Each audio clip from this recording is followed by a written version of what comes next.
Hello guys, welcome to the WTS channel. आज हम आपको एक्सप्लेन करेंगे 2018 की मूवी आर्टिक। कहानी की शुरुआत में हमें आर्टिक की बर्फीली चट्टानों के बीच में एक आदमी को दिखाया जाता है। इस आदमी का नाम निकल्सन है। निकल्सन यहाँ पर कई दिनों से फंसा हुआ है और वो यहाँ पर मदद का इंतजार कर रहा है। उसके पास एक प्लेन भी होता है जो क्रैश हो चुका है। दरअसल वो एक दिन अपने साथियों के साथ इधर से गुजर रहा था, तभी उसका प्लेन क्रैश हो गया जहां उसके सारे साथी मारे गए। वो अकेला ही जिंदा बचा था, इसलिए वो यहाँ पर मदद का इंतजार कर रहा है। उसके पास एक छोटी सी मशीन भी होती है। उस मशीन का हैंडल घुमाने पर अगर आसपास कोई भी हेलीकॉप्टर होगा तो उससे उसका संपर्क हो जाएगा। पर कई बार भी ट्राई करने के बाद उसका कोई संपर्क नहीं हुआ, क्योंकि वो एक ऐसी जगह फंसा है जहाँ पर कोई भी नहीं आता। वहाँ ऊपर जहाँ बर्फ कच्ची होती है वहाँ पर उसने छोटे छोटे फंदे लगाए होते हैं मछलियां पकड़ने के लिए, और उसने कई सारी मछली पकड़ भी ली होती है और उन्हीं मछलियों को खाकर वो अपना पेट भरता है। निकल्सन एक बार फिर से ऊपर चट्टान में जाता है और अपनी मशीन से हेलीकॉप्टर को संपर्क करने की कोशिश करता है, लेकिन आज भी उसका किसी से कोई भी संपर्क नहीं होता। यहाँ पर हम कुछ पत्थर भी देखते हैं। उन पत्थर से वो बात करता है। दरअसल उस पत्थर के नीचे उसके साथी जो भी मर गए थे उसने उनको दफना दिया था। अब निकल्सन वापस अपनी प्लेन के पास आ जाता है। वो देखता है जो मछलियों को उसने जमा कर रखा था वो वहाँ पर अब नहीं है। निकल्सन को ऐसा लगता है कि शायद कोई उसी की तरह कोई सर्वाइवर होगा, लेकिन बहुत जल्द उसे पोलार बियर के पैरों के निशान दिख जाते हैं।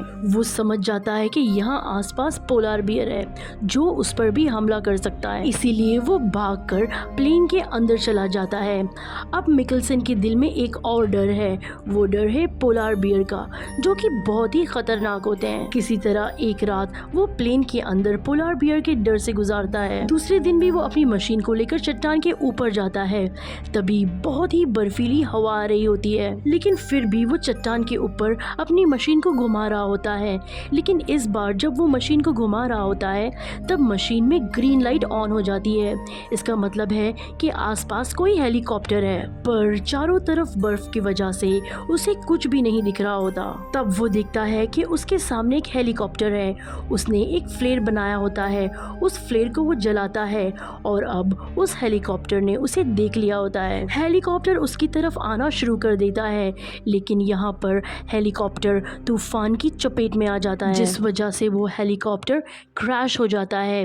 निकल्सन भागकर हेलीकॉप्टर के पास जाता है। वो देखता है कि हेलीकॉप्टर के पायलट की मृत्यु हो चुकी है, लेकिन उस हेलीकॉप्टर में एक और लड़की भी थी जो बहुत जख्मी होती है। और अब निकल्सन उस हेलीकॉप्टर के दरवाजे को तोड़ देता है और उस पर उस लड़की को लिटा देता है, क्योंकि वो उस लड़की की जान बचाना चाहता है। और अब निकल्सन उस लड़की को खींचता हुआ बड़ी मुश्किल से अपने प्लेन तक ले आता है। वो उसको प्लेन के अंदर ले आता है जहाँ पर उस लड़की को होश आ जाता है। वो उस लड़की से बात करने की कोशिश करता है, मगर लड़की को इंग्लिश नहीं आती और जो लड़की की लैंग्वेज होती है वो निकल्सन को नहीं आती। निकल्सन देखता है कि उस लड़की के पेट में एक बहुत बड़ा जख्म है। वो लड़की के जख्मों पर स्टिचेस लगाता है। तब वो लड़की वापस से बेहोश हो जाती है। निकल्सन वापस उस हेलीकॉप्टर के पास जाता है जो क्रैश हो गया था। वहाँ पर वो पायलट को दफना देता है और उसके बाद में वहाँ पर जो भी सामान था उसे खोजने लगता है। खोजने पर वहाँ पर एक आर्टिक का मैप मिलता है, यानी कि उस मैप के सहारे वो यहाँ से निकल सकता है। साथ ही उसे कुछ जमे हुए नूडल्स और स्टोव मिलता है। पिछले कई दिनों से निकल्सन कच्ची मछलियाँ खा रहा है। अब उसके पास स्टोव है, इसलिए वो खाना पका कर खा सकता है। निकल्सन को हेलीकॉप्टर में पायलट की और उस जख्मी लड़की की एक फोटो मिलती है, जिनके साथ एक छोटी बच्ची भी होती है। निकल्सन समझ जाता है कि ये एक परिवार था और अब निकल्सन की वजह से उस पायलट की मृत्यु हो गई थी, क्योंकि निकल्सन को बचाने के लिए ही वो हेलीकॉप्टर को यहाँ ला रहा था, जिस वजह से उसका प्लेन क्रैश हो गया और उसकी मौत हो गई। निकल्सन के दिल में इस बात का बहुत बड़ा गिल्ट होता है। अब वो सारा सामान लेता है और अपने प्लेन में आ जाता है। तभी उसे बाहर से एक आवाज आती है। वो उस जगह जाता है जहाँ पर उसने मछली का फंदा बनाया था। तभी वो देखता है कि उसके फंदे में एक बहुत बड़ी मछली फंसी है, जिसे लेकर निकल्सन अपने प्लेन के अंदर आता है और वो वहाँ पर नूडल्स और फिश बनाता है, क्योंकि पिछले 6 महीनों से वो कच्चा खाना खा रहा था। दरअसल वो पिछले 6 महीनों से यहाँ फंसा हुआ है और आज 6 महीनों के बाद उसने पका हुआ खाना खाया है। वो उस लड़की को भी थोड़ा खाना खिलाता है और उसके बाद उस मैप को चेक करता है जो उसको उस लड़की के हेलीकॉप्टर में से मिला था। उस मैप को चेक करने के बाद उसे पता चलता है कि यहाँ से थोड़ा दूर एक ऐसा पॉइंट है जहाँ पर लोग हेलीकॉप्टर लेकर आते हैं और जहाँ पर उन्हें रेस्क्यू किया जा सकता है।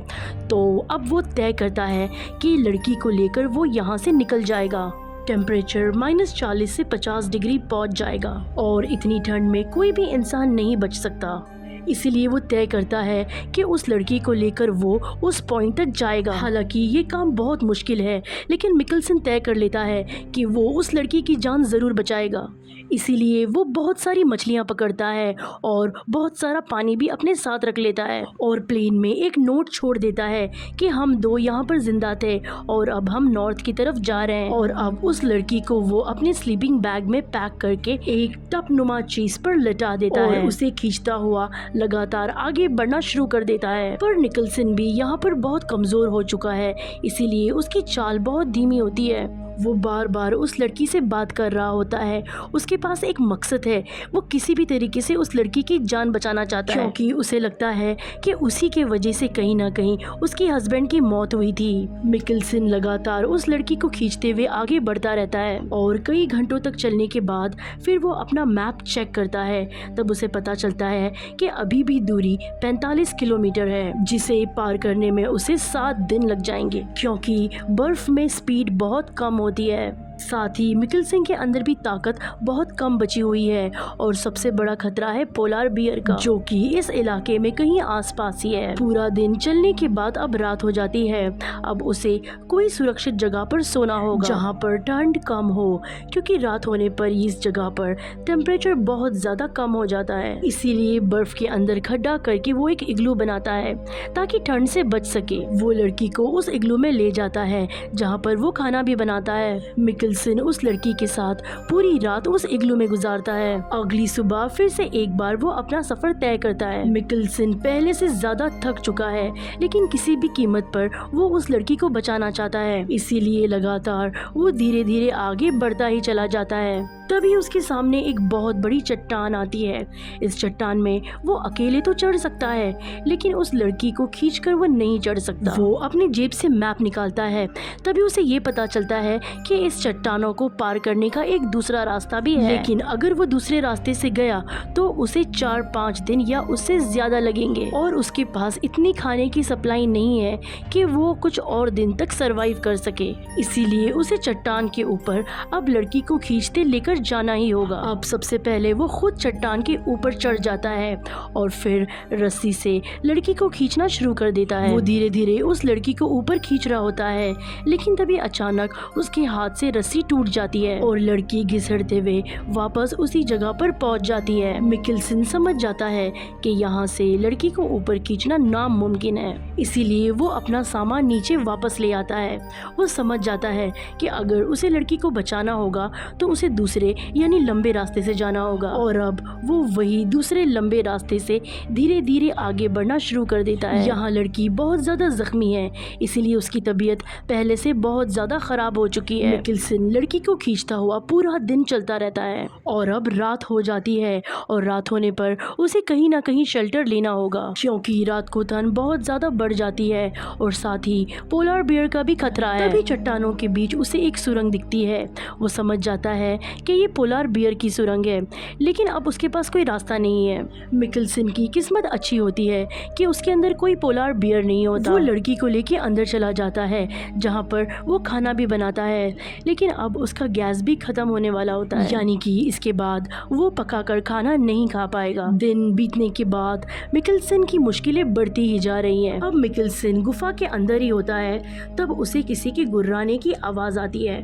वो समझ जाता है कि बाहर पोलार बियर है। अभी पोलार बियर अंदर आने की कोशिश करता है, लेकिन मिकेल्सन के पास जो फ्लेयर होता है वो उसे जलाकर उसे डराने लगता है, जिससे पोलार बियर डरकर वहां से भाग जाता है। मिकेल्सन डर के साए में पूरी रात गुजारता है।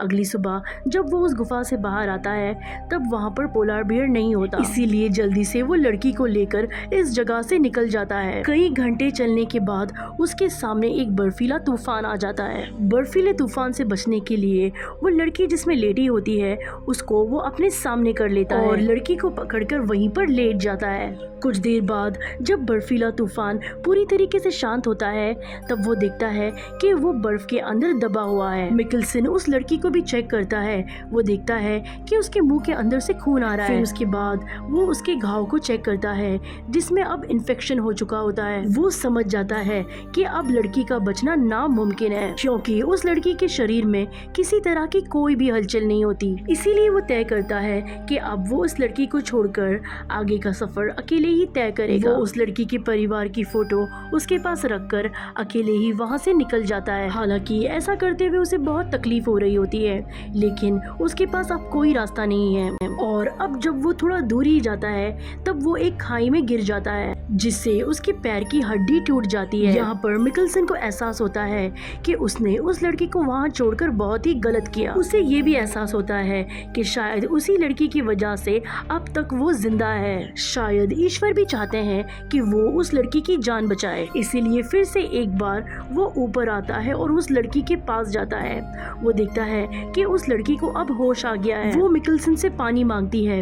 मिकेल्सन उसे पानी देता है। उसके बाद फिर से वो उस लड़की को स्लाइड पर रखकर खींचना शुरू कर देता है। उसके पैर की हड्डी टूट चुकी है, इसलिए वो लकड़ी के सहारे धीरे धीरे आगे बढ़ता है, लेकिन किसी भी तरीके से वो उस लड़की की जान बचाना चाहता है। इसलिए धीरे धीरे चलते हुए वो रेस्क्यू पॉइंट तक पहुंच जाता है। वो जैसे ही रेस्क्यू पॉइंट पर पहुंचता है वो देखता है कि वहां पर एक हेलीकॉप्टर है, जिसे देखकर उसकी खुशी का कोई भी ठिकाना नहीं रहता। लेकिन उसके पास जो हेलीकॉप्टर होता है वो उससे बहुत दूर होता है। हालांकि मिकेल्सन फ्लेयर जलाता है, लेकिन वो हेलीकॉप्टर उसके फ्लेयर को नहीं देख पाते। इसीलिए मिकेल्सन अपनी जैकेट निकालकर उसमें आग लगा देता है, लेकिन उसका भी कोई फायदा नहीं होता। वो लोग उस जलती हुई आग को नहीं देख पाते। मिकेल्सन लड़की को स्लीपिंग बैग से निकालता है। दोनों के दोनों आवाज लगाते हैं, लेकिन हेलीकॉप्टर वहां से चला जाता है। मिकेल्सन और वो लड़की पूरी तरीके से हताश हो जाते हैं। मिकेल्सन अब समझ जाता है कि अब उसकी जिंदगी का अंत आ चुका है। मिकेल्सन उस लड़की का हाथ पकड़कर वहीं बर्फ के ऊपर लेट जाता है। वो उस लड़की से माफी मांगता है। वो कहता है कि मेरी वजह से तुम्हारे हस्बैंड की मृत्यु हो गई और अब तुम्हारी भी जिंदगी का अंत होने वाला है। इसके बाद उस लड़की के साथ मिकेल्सन की आंखें भी बंद हो जाती है। तभी हम ये देखते हैं कि मिकेल्सन के बाल हिलना शुरू हो जाते हैं, क्योंकि उसके पीछे हेलीकॉप्टर आ चुका है। दरअसल हेलीकॉप्टर ने उन्हें देख लिया था। हेलीकॉप्टर उन दोनों को रेस्क्यू करने के लिए यहाँ पहुँच चुका है, जिसका मतलब ये है कि इन दोनों की जान अब बच जाएगी। मिकेल्सन पिछले 6 महीनों से आर्टिक की बर्फ की पहाड़ियों के बीचों बीच फंसा हुआ था, लेकिन कभी भी उसने वहां से निकलने की कोशिश नहीं की। लेकिन जब उसने देखा कि लड़की की हालत खराब है और अगर वो उसको यहाँ से नहीं लेकर गया तो उसकी मौत हो जाएगी, तो उसने रेस्क्यू पॉइंट तक आने का फैसला किया। इसीलिए कहा जाता है ना कि अगर हम अच्छाई करने की कोशिश करें तो हमारे साथ भी अच्छा ही होता है। इसलिए जैसे कि मिकेल्सन ने उस लड़की की जान बचाने की कोशिश की, उसके फलस्वरूप उसकी भी जान बच गई और कई महीनों के बाद वो उस जगह से निकलने में कामयाब हो गया। तो ये थी कहानी मूवी आर्टिक की। कहानी पसंद आए तो लाइक, शेयर और कमेंट जरूर कीजिएगा।